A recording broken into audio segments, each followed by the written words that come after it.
इस वक्त ये बहुत बड़ी खबर, प्रेस कॉन्फ्रेंस की गई और प्रेस कॉन्फ्रेंस में डीजीएमओ की तरफ से लेफ्टिनेंट जनरल रणबीर सिंह की तरफ से यह ऐलान किया गया, पाकिस्तान के खिलाफ भारत हर एक्शन के लिए तैयार है। इस बात के संकेत देते हुए ये जानकारी भी डीजीएमओ की तरफ से दी गई कि इस बार 20 घुसपैठ की कोशिश जिन्हें नाकाम सेना की तरफ से किया गया, और यह भी जानकारी दी गई कि कल रात भी इसी तरह की कोशिश हुई है। पीओके में आतंकी गुटों के लॉन्च पैड पर सर्जिकल ऑपरेशन किया गया है। डीजीएमओ ने इस बात की जानकारी दी है। तो ये पूरी जानकारी दी गई डीजीएमओ की तरफ से। न्यूज रूम का रुख कर लेते हैं, शैलेश मेरे सहयोगी मौजूद है। शैलेश, ये जो पूरी जानकारी दी गई और जो सर्जिकल स्ट्राइक की गई आतंकी गुटों के लॉन्च पैड पर, कैसे देखा जाए इसे? देखिए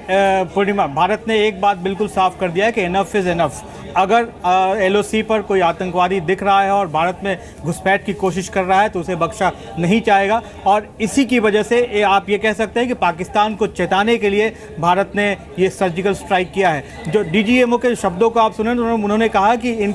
इनको मारने के बाद हमने पाकिस्तान को इन्फॉर्म किया है कि अगर आगे भी इस तरह की चीज़ें होंगी तो भारत इसको बर्दाश्त नहीं करेगा। मैं आपको बताऊं कि जिस तरीके से भारत सरकार की स्ट्रेटेजी इस पूरे मामले उरी अटैक के बाद जो रही है, बहुत सदी हुई और बहुत तरीके से रही है। और जैसा कि सूत्र ये भी बता रहे हैं कि भारत ने इस सर्जिकल स्ट्राइक करने से पहले बहुत सारी संभावनाओं को देखा है, तमाम तरह लोगों को कॉन्फिडेंस में लिया है सार्क समिट के रद्द होने के बाद। और जिस तरीके से शैलेश, आप बहुत इंपॉर्टेंट इंफॉर्मेशन यहाँ पर साझा कर रहे हैं, आपको मुझे रोकना होगा। जी न्यूज के एडिटर सुधीर चौधरी हैं इस वक्त हमारे साथ फोन लाइन पर। सुधीर, प्रेस कॉन्फ्रेंस अभी आपने सुनी होगी और जिस तरह की बातें डीजीएमओ की तरफ से की गई, ये कड़ा संदेश भारत की तरफ से पाकिस्तान को देने के, और इससे क्या कुछ बड़े संकेत भारत के निकल कर आते हैं आने वाले समय में कार्रवाई को लेकर? जी पूर्णिमा, आपने देखा होगा पूरे देश में पिछले कई दिनों से ये लगातार बहस छिड़ी हुई थी कि भारत अब क्या कार्रवाई करेगा, भारत किस तरीके से पाकिस्तान पर एक्शन ले सकता है। और यूनाइटेड नेशंस में आपको याद होगा भारतीय विदेश मंत्री सुषमा स्वराज ने कहा था कि हम डिप्लोमेटिकली पाकिस्तान को आइसोलेट करेंगे। तो लेकिन इस पे मैं ये जरूर कहूंगा कि आज भारत सरकार ने एक सरप्राइज दिया है सुबह सुबह और सबको चौंका दिया, क्योंकि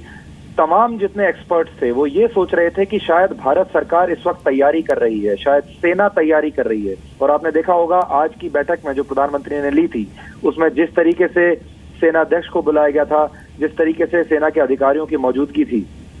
और जिस तरीके से पिछले कई दिनों से प्रधानमंत्री लगातार सेना के अधिकारियों से बातचीत कर रहे थे, बैठकें ले रहे थे, उससे अब जाकर ये समझ में आया है कि ये प्लानिंग चल रही थी कि पाकिस्तान पर जो पाकिस्तान समर्थित आतंकवादी हैं उन पर अब एक्शन लिया जाएगा। इसका एक मतलब आप ये समझिए कि एक तरीके से भारत ने पाकिस्तान को ये कह दिया है कि अब पानी सर के ऊपर निकल चुका है और एलओसी को क्रॉस करके आतंकवादियों पर हमला करना, उनके कैंप्स पर हमला करना, पूर्णिमा ये बहुत बड़ी बात है। और आजाद भारत में मुझे याद नहीं है कि कभी भारतीय सेना ने शांति काल में इस तरह एलओसी को क्रॉस करने के बाद आतंकवादियों पर ऐसा हमला किया हो। लेकिन क्योंकि पूरे देश को इंतजार था, पूरे देश में इस तरह की बहस चल रही थी कि नरेंद्र मोदी के प्रधानमंत्री बनने के बाद क्या बदलाव आएगा और भारतीय सेना का जो रिएक्शन है क्या वो पहले के मुकाबले अलग होगा, तो इस बार वाकई ऐसा लगा कि रिएक्शन इस बार अलग है। और अंतर्राष्ट्रीय जो कम्युनिटी है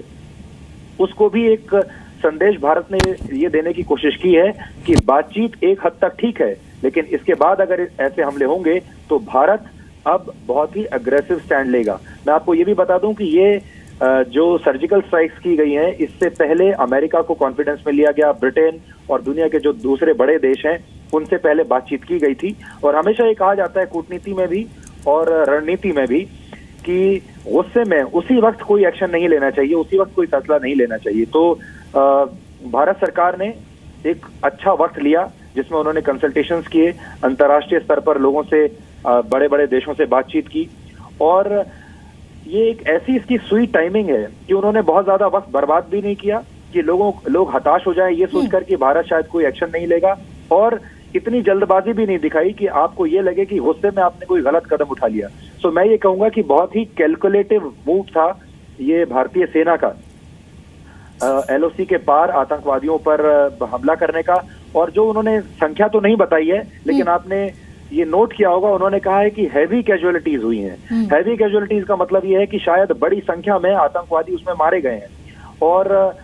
इसको आप ये कह सकते हैं कि ये डिप्लोमेटिक जो स्ट्रैटेजी है और मिलिट्री स्ट्रैटेजी उसका एक मिश्रण है, जहां भारतीय सेना एलओसी पार करके हमला करती है, लेकिन उसके बाद तुरंत जो मिनिस्ट्री ऑफ एक्सटर्नल अफेयर्स है वो भी टेक ओवर कर लेती है और वो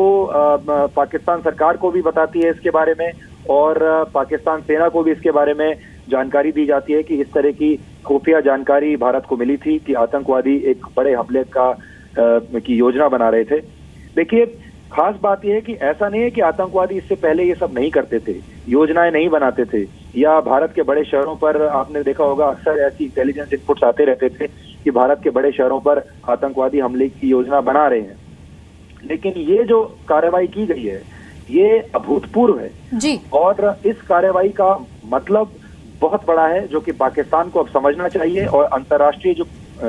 समुदाय है, जो इस दुनिया के बड़े बड़े देश हैं, उनको भी अब समझना चाहिए। तो मैं तो इसको इस तरीके से कहूंगा पूर्णिमा की एक तरीके से ये इतिहास रचा है भारतीय सेना ने